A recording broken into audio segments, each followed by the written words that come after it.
Eso exactamente de 9 horas 33 minutos y tenemos que agradecerle a Paola Venturini que ha venido, hace rato que la vengo diciendo que me venga a explicar un poco de todo la economía, pero no conseguía, hoy la conseguí, mire, hoy la conseguí, así que aprovechela porque realmente es alguien que sabe mucho y sobre todo de relaciones internacionales, que yo creo que Paola me parece que es un punto muy importante en el gobierno de Alberto Fernández con, países emergentes y también por la relación también con los países latinoamericanos que están un poco desviados, algunos para otro lado, la pelea con Bolsonaro, es decir, ¿cómo ves el panorama vos? Bueno, gracias por invitarme al programa, Pedro. Buen día. Y es un escenario internacional bastante disruptivo el que tiene Argentina. Pero creo que el desafío está planteado. Yo creo que nosotros necesitamos afianzar a nivel Mercosur, reordenar un poquito las relaciones intra-Mercosur, porque bueno, ha quedado un poco empatada la cosa ahí, políticamente hablando. Pero yo creo que vamos hacia un pragmatismo. De hecho, Bolsonaro ya lo hizo público a la cuestión de que Argentina es estratégica para las relaciones comerciales, más allá de las ideologías políticas y las veredas políticas. Nosotros somos una unión indisoluble económicamente entre Brasil y Argentina. No se pueden pensar en un formato separados. Eso es bueno para nosotros, diríamos, porque ahí la potencia dirigente es Brasil, claramente, Claro, dentro sí. del orden de lo que es el bloque, el Mercosur.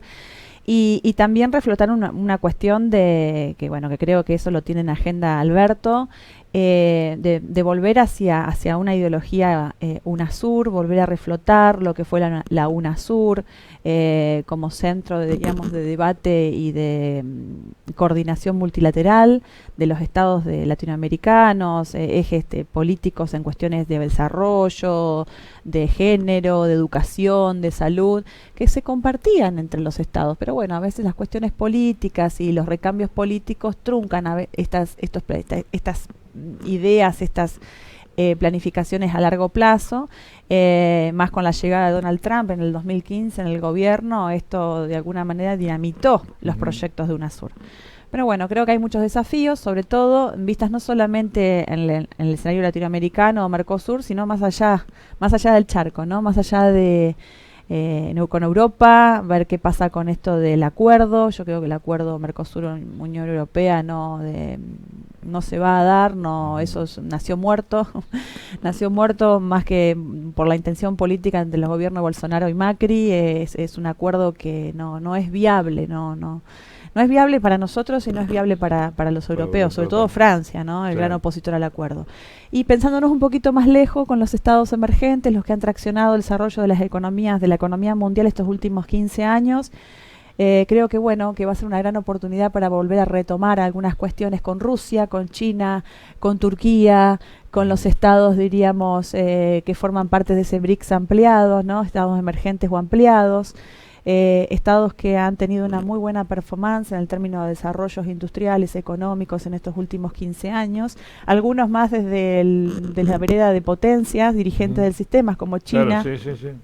China, India, y otros de mediano orden, pero no menores, como Turquía, por ejemplo, México, Turquía, Corea del Sur, Malasia, bueno, todo lo que es el sudeste asiático, Tailandia, que son estados que son complementarios de nosotros, estados que son socios, de los cuales nosotros podemos copiar algunas políticas de desarrollo en términos de educación, de salud, de desarrollo de sectores estratégicos de la economía.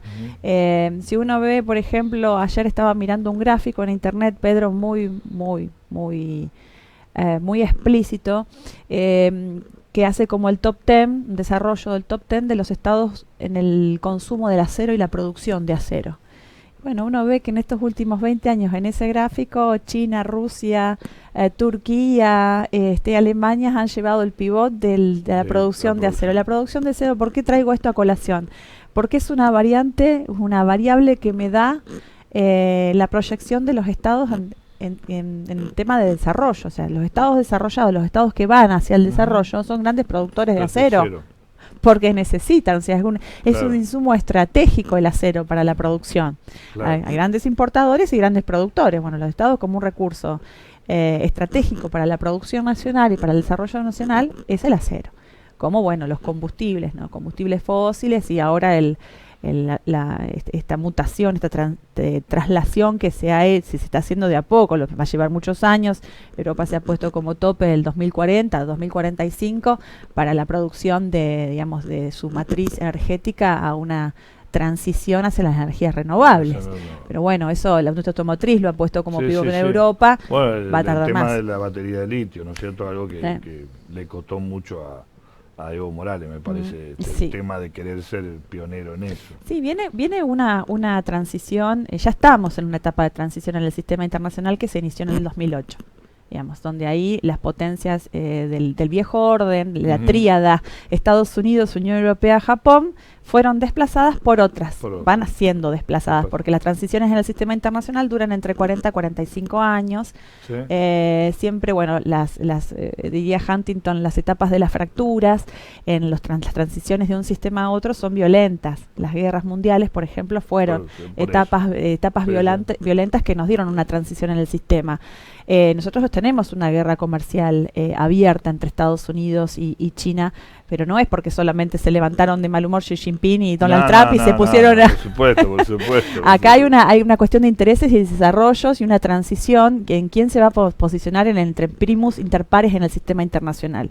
Y bueno, obviamente China ha arrasado en estos últimos 20 años y ya, digamos, en sus discursos, en sus menciones, está hablando de la cuestión estratégica militar China, que nunca había tocado China en un discurso oficial la cuestión militar, ¿no? Lo tenían siempre muy solapado, siempre la diplomacia de China es una diplomacia blanda, es una diplomacia multilateral, es una diplomacia amigable, que desde los 70, digamos, la reforma de Deng hasta ahora, China se ha consolidado como una gran potencia, y del 2008 fue el quiebre, para mí fue el quiebre. De ahí iniciamos la transición y esa transición creo que se va a plasmar en el 2030. ¿Cómo ves el tema de que hoy Alberto Fernández, pone a alguien en Cancillería que, si bien yo diría es más político que del riñón de la Cancillería, ¿no es cierto? Es decir, es mucho más político el la mayoría de los cancilleres siempre son más relacionados más técnicos, o vienen del ISEM, del Instituto del Servicio Exterior de la Nación, o son antiguos diplomáticos de carrera, o algún diplomático que ya fue, qué sé yo, medianamente ponerlo a Felipe Solá ahí.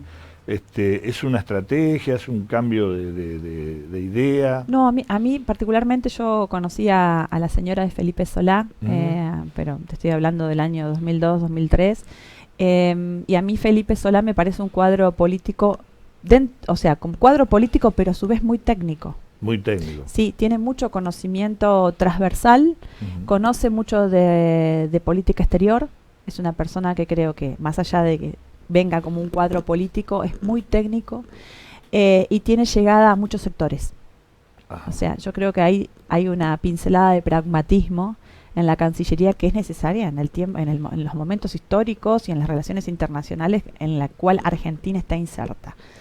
Creo que necesitamos ese tipo, no necesitamos, de perfil, ¿no? Esta mezcla entre un cuadro político, pero también que tenga un conocimiento técnico transversal. Creo que es muy pragmático por parte del armado, de la estructura de Alberto, posicionar a Felipe en Cancillería. La Cancillería es fundamental, Ministerio de Producción y Cancillería son fundamentales, digamos, para pensar la estrategia de internacionalización inteligente de la Argentina. La internacionalización inteligente, digamos.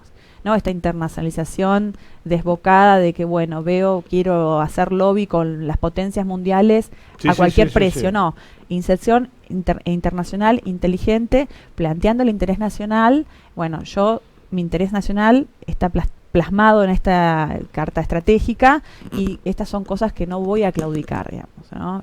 Posicionarse frente a lo que Argentina tiene, frente a su soft power, su hard power, y obviamente en una inserción pragmática internacional.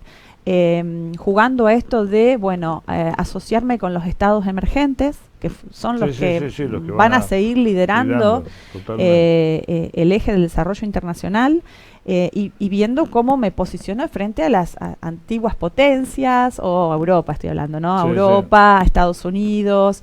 Bueno, ya en Estados Unidos ya prácticamente está nombrado el canciller, que va a ser Argüelles, y también va a haber Scioli en Brasil, ¿no es cierto? Dos lugares muy estratégicos, fundamentales, como vos decís, fundamentales para la Cancillería. ¿Cómo ves esas dos personas que... Bien, a mí me gusta el perfil de Daniel para Brasil. Brasil para nosotros es estratégico, o sea, Brasil-Argentina, la relación es estratégica, y Argüello también para Estados Unidos, sobre todo porque nosotros con Estados Unidos estamos atados por la cuestión del fondo y el endeudamiento, estamos atados a tener una política pragmática, lógicamente, de diálogo, sine qua non, porque lo vamos a tener que hacer. Creo que Guzmán también como ministro de Economía, bueno, eso el nombramiento, y Argüello, Guzmán y Argüello van a fue la figurita difícil, diríamos, hablando mal y pronto, pero bueno, en el gobierno, es decir, el que estaba tapado. No, pero como cuadro técnico es intachable la trayectoria, participa del Centro de Estudio de Joseph Stiglitz, el Paul Krugman, Joseph Stiglitz, los heterodoxos, Premio Nobel de Economía, personas, economistas que conocen muy bien la cuestión de las deudas de los países latinoamericanos y del sudeste asiático, que han estudiado las deudas de los 80, de los 90, el latigazo del neoliberalismo de los 90 a las economías latinoamericanas. Son personas que conocen de manera muy técnica la cuestión de los endeudamientos, ¿no? Y las falencias estructurales que llevan a los endeudamientos y cómo salir de estos endeudamientos que terminan siendo decisivos a la hora de planificar o plantear un plan de desarrollo nacional. La cuestión de las deudas ha llevado años, no solamente acá en los países latinoamericanos, también en Medio Oriente, en el sudeste asiático. Y bueno, los estados han armado cuadros técnicos justamente convocando a los mejores. Por eso te digo que, Pedro, estoy muy esperanzada con esta mesa técnica política que se está armando, de diálogo, sobre todo con una visión transversal, para ver cómo podemos sobrellevar la cuestión de la deuda, que no es menor. Hay países que han salido de ese tema, de la deuda, pero ¿cómo salieron? Por ejemplo, el mismo caso de Turquía, que vos nombraste, Turquía, también estuvo... Turquía tuvo un proceso desde los 80 y 90 muy parecido al nuestro, es más, hasta con la interrupción del orden constitucional por parte de gobiernos militares. Tuvieron el karma de la inflación, la depreciación de su moneda, la lira turca antigua, que tenía como 8 ceros prácticamente, los mismos problemas, éramos un espejo, hasta en estados de desarrollo, ¿no? Obviamente que después ellos, te voy a dar algunos números que te dejan pasmado cuando uno ve los números, como estos turcos pudieron en 20 años hacer lo que nosotros no pudimos hacer en 30, ¿cómo hicieron? Yo creo que el kit de la cuestión fue darle la espalda al fondo, pero diplomáticamente ellos fueron reemplazando acreedores privados o acreedores de otro tipo por el fondo. De a poquito se fueron desprendiendo. Obviamente ellos tienen una posición geopolítica y estratégica porque son parte de la OTAN. Acordate que Turquía es un estado pivot que forma parte de la OTAN, diríamos, y estratégico de Estados Unidos. O sea, en la formación del orden de posguerra del 45, también debe haber una mano de Arabia Saudita, Israel y Turquía eran el tridente de la mano de Estados Unidos en la región, ¿no? Entonces, como que este gobierno que llegó al poder desde el AKP desde el 2001 ahora, con la figura de Erdogan, diríamos, como dirigente estrella, le ha planteado un problema a Estados Unidos, ¿no? Porque Erdogan mantiene una relación diplomática pragmática con Estados Unidos hasta ahí, porque Turquía ha mirado a otros actores para, digamos, hacer alianzas estratégicas, ha mirado mucho más a los estados como nosotros, a los emergentes, y dándole la espalda, a Estados Unidos. ¿Cómo han hecho ellos? Han reemplazado, por ejemplo, con gobiernos de Qatar, cuando tuvieron el problema de la corrida de la Liga de Turca el año pasado. ¿Te acordás, Pedro? En el 2018, a mediados de año. Sí, cambiaron de acreedores, es decir, prestame vos para pagarle acá y yo después... Claro, pero ellos ya con el fondo, su endeudamiento con el Fondo Monetario no es como el nuestro. Ellos tienen la cola, el resabio de ese endeudamiento que venían teniendo de antes y fueron reemplazando por otro tipo de acreedores internacionales. Y otro tipo de crédito, basado en un crédito más a lo BID, al Banco Interamericano de Desarrollo, por ejemplo, para estructuras, para megaestructuras como la que hicieron en el túnel intercontinental que pasa del lado asiático al lado europeo de Turquía, que lo hicieron en 3 años, el tercer puente intercontinental, que lo armaron en 3 años, todo con créditos de financiamientos privados y públicos, pero que no tienen que ver con el Fondo Monetario Internacional. ¿Eso se puede llegar a aplicar en la Argentina? Es decir, de sustituir el fondo por otros créditos, por otras cosas. ¿Se puede llegar con organismos, con el Banco de Desarrollo Asiático, por ejemplo, ahí está China claramente detrás financiando, el Banco de Desarrollo Asiático, que es un homónimo del BID. Replicar estructuras, digamos, de crediticias que tengan que ver, que sean más amigables con los estados emergentes. Y que permitan un endeudamiento que no sea un endeudamiento a tasas bajas, que sea viable, viables y que se plasmen en infraestructura. Turquía el año pasado, para cerrar el tema de Turquía, ¿cómo hizo? Necesitaba 15 mil millones de dólares para poder detener esta corrida que se le había desarrollado, y bueno, el gobierno de Qatar ahí salió a ofrecer. Qatar le presta a Erdogan, obviamente el Fondo Monetario fue el primero que levantó el teléfono y llamó a Erdogan para pedirle, para decirle ofrecerle, ¿no? Un endeudamiento, y ahí mismo él cortó el teléfono y aceptó la ayuda del gobierno de Qatar. También es estratégico esto en ver a quién uno acude y de quién uno recibe la moneda. El apoyo. La moneda. ¿Hasta dónde llega el apoyo? Claro, obviamente, bueno, más allá de corriendo la cuestión estratégica, geopolítica, que Turquía tiene más herramientas para jugar en esta estrategia de la política por su situación geoestratégica, geográfica. Nosotros por ahí no tenemos ese condimento, pero sí Argentina tiene otras cuestiones con las que puede jugar diplomáticamente en una negociación internacional. Yo creo que por ahí está el camino, digamos, ir desprendiéndonos del fondo, como se hizo en el 2004, 2005, la reestructuración de deuda. Con el gobierno de Néstor y hacia cumplir, porque las obligaciones hay que cumplirlas, pero priorizando el crecimiento. O sea, primero crezco y después te devuelvo. Primero produzco, primero aseguro a mi gente y después devuelvo, porque lo que nosotros necesitamos es trabajo, la generación de trabajo genuino en Argentina, apuntalando la educación, la salud y la generación de trabajo con una inserción internacional inteligente. Totalmente. Parece fácil. Parece fácil. Lo decís muy fácil. No, pero yo creo que la mesa está planteada de esa manera, la mesa de concertación. No es imposible porque hay otros estados que lo han hecho. Sí, totalmente. Lo ha hecho Turquía, lo ha hecho Corea en su momento, lo ha hecho Malasia, lo ha hecho Tailandia. ¿Por qué nosotros no podemos? Totalmente. Sí que se puede hacer. Se puede armar esa mesa de concertación. Bueno, te agradezco mucho, Paola, la visita. ¿Podremos lograr que vengas de vez en cuando así? No te digo como hacíamos antes todas las semanas, pero esporádicamente, qué sé yo, Sí, Pedrito, te prometo. Si no es que te vas a algún lado, ¿vio? Te prometo. Porque por ahí te perdemos definitivamente, pero bueno, te prometo. Ojalá. Sí, me gusta estar acá, gracias, agradezco, y además es también hablar de estos temas que a mí me apasionan. ¿Sabes lo que pasa? Que uno aprende, yo aprendo mucho, a mí me gusta mucho la economía, vos sabés que a mí me gusta, y por ahí, bueno, teniéndote, uno ve panoramas, se abre un poco la cabeza del mundo, y ve muchas cosas, y es lindo aprender, y la gente, los oyentes, los televidentes tienen que aprender de economía, porque yo creo que, soluciona el problema después de saber a quién votar, porque si uno sabe más o menos cómo se maneja la economía, dice, bueno, pero a mí económicamente me sirve esto.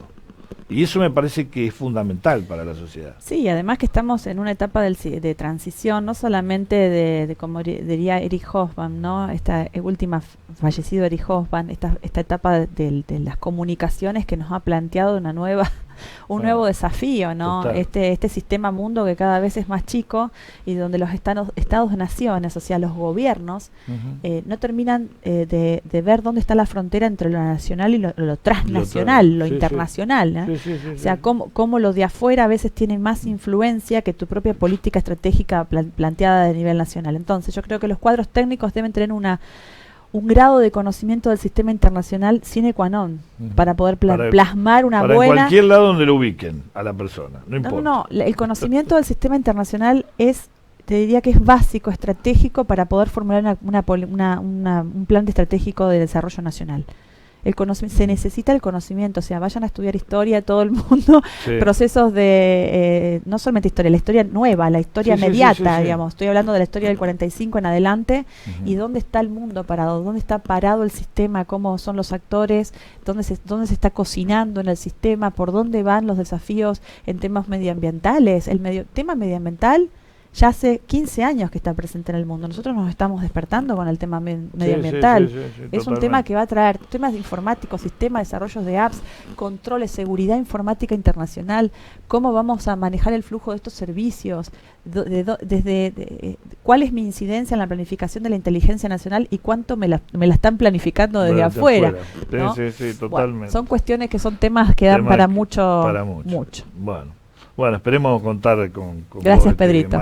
más seguida. Gracias, sí, nosotros hacemos una pequeña